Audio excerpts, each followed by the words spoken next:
C'est avec joie ce matin que j'ai reçu la vidéo de cette dame qui s'exprime. Je souscris totalement à ce qu'elle dit. Notre thème, c'est la parole véridique d'une maman. Si j'avais l'occasion, j'apposerais mes lèvres sur sa joue. Juste avant de voir ce thème, prions. Notre Seigneur et notre Dieu, merci pour la vie. Merci pour la parole. Merci pour la connaissance. Saint-Esprit, quand Jésus laissa cette terre, tu as pris le contrôle officiellement, car tu as toujours été là. Et quand nous regardons autour de nous dans ce monde, presque partout sur terre, le nom de Jésus est élevé. Nous continuons d'avoir recours à toi et te remercions de nous conduire en toute la vérité. Au nom de Jésus et pour ta gloire éternelle. Amen. Il n'est pas nécessaire que je te rappelle ce que déclara cette dame, n'est-ce pas? Bien.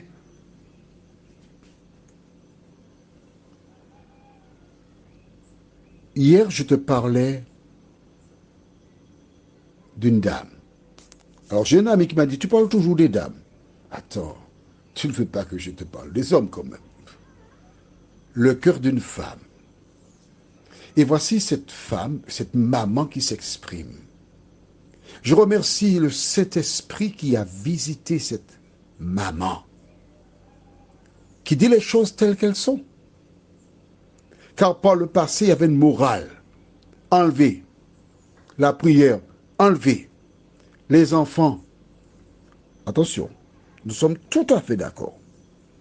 Par le passé, il existait des parents qui confondaient correction et ring de boxe,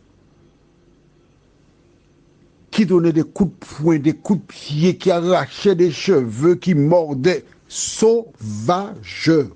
Nous sommes tout à fait d'accord. C'est pas ça la correction.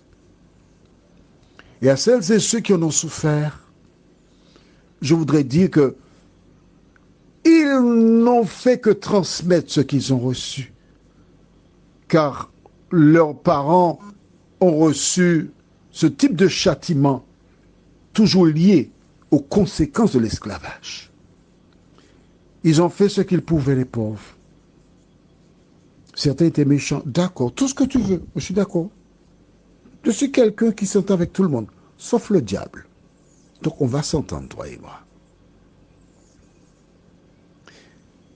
Et ces érudits qui continuent dans leur course folle, ces derniers jours ont mis le paquet sur la sexualité. Tout va. École primaire, apprendre pénétration, masturbation, sucer, etc. C'est ce qui mène. Attention, on est où là? Quand certaines lois sortent, on est hébété. On n'a pas encore avalé la loi, qui est une autre qui est déjà arrivée encore plus terrible. Assieds-toi, écoute bien ce que je te dis. Dans certains cours scolaires, il y avait ce qu'on appelle la théorie. Par exemple, quand on est en maçonnerie ou au LEP, on a la théorie, puis après on passe à la pratique pour faire le pain, etc. Assieds-toi bien. Dans un avenir proche, il y aura la théorie dans le domaine de la sexualité. Quel parent sensé, quel parent qui connaît Dieu peut entendre toutes ces lois et rester de marbre? Moi, par contre, je reste de marbre. Je n'ai pas d'enfant scolarisé, merci Seigneur. Mais je plains ces parents qui ont des enfants scolarisés. Parce qu'ils livrent leurs enfants à l'abattoir. Que dit la Bible? Parce que maintenant, le gouvernement a trouvé une astuce facile. Que les parents supportent les conséquences des enfants qui détruisent, qui brûlent, qui payent. Ce sont eux qui devront payer. Bravo. Vous interdisez aux parents de châtier les enfants. Lorsque la main passe près du visage de l'enfant, la police est déjà devant la maison pour mettre un examen. Vous avez laissé les enfants grandir comme des herbes sauvages et maintenant vous voulez vous en prendre aux parents à qui vous avez enlevé l'autorité. Que dit la Bible? Allons au livre de Galates, chapitre 6, et le verset 7. Ne vous y trompez pas, on ne se moque pas de Dieu. Ce qu'un homme aura semé, il le moissonnera aussi. Maintenant, c'est la moisson. Qui a semé ça? C'est vous, politiciens. Maman, je t'embrasse. Tu as dit de belles choses. Je suis d'accord sur ce truc-là, hein? C'est bien. C'est vous qui avez semé ça. Hein? C'est vous les responsables, oui. C'est vous qui êtes en train de conduire le pays dans le mur.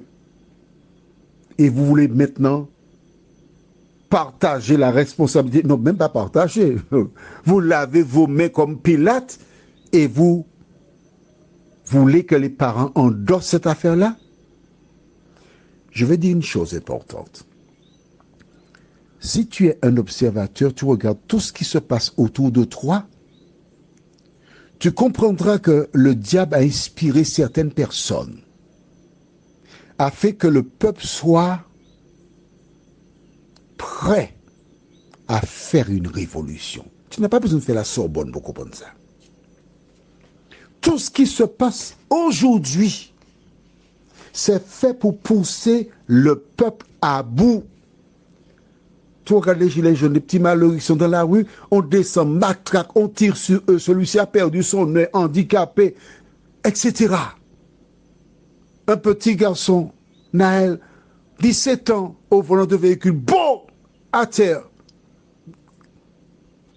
On fait monter la sauce, ça va péter un jour. Mais toi qui m'écoutes, toi qui as la parole de Dieu, ne te trouve pas parmi ces personnes qui participeront à la révolution. Ta participation consiste à prier et à dire « Seigneur, que ton règne vienne ». En dehors de Galates chapitre 6, verset 7, qui nous donne des éléments, allons maintenant au livre de Proverbes chapitre 13. Et tu comprends maintenant pourquoi je te dis de lire la Bible. Tu ne voulais pas m'écouter. J'étais content ce matin de recevoir un appel téléphonique d'un ami. Son prénom c'est Serge. Il sera surpris d'entendre son prénom à la radio, pardon. Il m'a dit, ah oui, je vais acheter un cahier pour noter ça parce que vraiment quand on note, on retient. Béni sois-tu, Serge. Et que l'Éternel bénisse toutes celles et ceux qui ont compris qu'il était important de lire la Bible. Ce dont nous avons besoin aujourd'hui, c'est de lire la Bible. Et c'est seulement lorsque nous la lisons, que nous la mettons en pratique, que nous serons protégés des différents pièges que le diable met devant nos pas. Dans le livre de Proverbes, chapitre 13, verset 24, nous lisons « Celui qui ménage sa verge est son fils, mais celui qui l'aime cherche à le corriger. » Je prends plaisir quand je vais dans les centres commerciaux et je vois des petits enfants demander à leur maman avec autorité, je veux ça, prendre cela. J'avance vers ces enfants, je les regarde dans les yeux et je leur dis, va déposer ça, tout de suite. Et je peux te dire qu'il dépose tout de suite et que l'enfant tient la main de sa maman. Je ne regarde même pas la maman, ni le papa, je m'en vais. Et une fois, une dame m'a dit, vous traumatisez mon enfant. J'ai répondu à la dame, c'est par respect pour toi que je ne te donne pas une gifle en présence de ton enfant. Parce qu'en tant que parent, tu devrais avoir honte et entrer sous le carrelage que l'enfant ait un tel comportement public. C'est ce que tu mérites. C'est toi qui mérites la volée. Parce que si l'enfant est mal élevé, c'est parce que tu n'as pas fait ton devoir. Alors, tu vas la fermer. Puis je suis parti. Mais oui. Et comme dit une chanson, si tu le veux, prends-le. Si tu ne veux pas, laisse-le. Ça, c'est ton problème. La dernière référence que nous lirons se trouve dans le livre de Psaume, chapitre 101, les versets 1 à 5. Psaume 101, versets 1 à 5. Psaume de David. Je chanterai la bonté et la justice. C'est à toi, Éternel, que je chanterai. Je prendrai garde à la voie droite. Quand viendras-tu à moi? Je marcherai dans l'intégrité de mon cœur, au milieu de ma maison. Je ne mettrai rien de mauvais devant mes yeux. Je hais la conduite des pécheurs. Elle ne s'attachera point à moi. Le cœur pervers s'éloignera de moi. Je ne veux pas connaître le méchant, celui qui calomnie en secret son prochain. Je le réduirai au silence. Celui qui a des regards hautains et un cœur enflé, je ne le supporterai pas. C'est marqué dans la Bible, oui. Toi qui m'écoutes, je t'en prie. Prends la Bible, lis. Et s'il y a quelque chose que tu ne comprends pas, envoie-moi un message. Quand tu prendras l'habitude de lire la Bible et tu inculqueras à tes enfants à lire la Bible,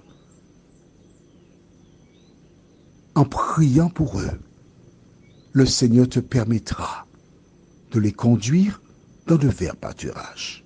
Prions. Seigneur, merci pour la parole qui nous éclaire. Merci pour la parole qui nous dirige.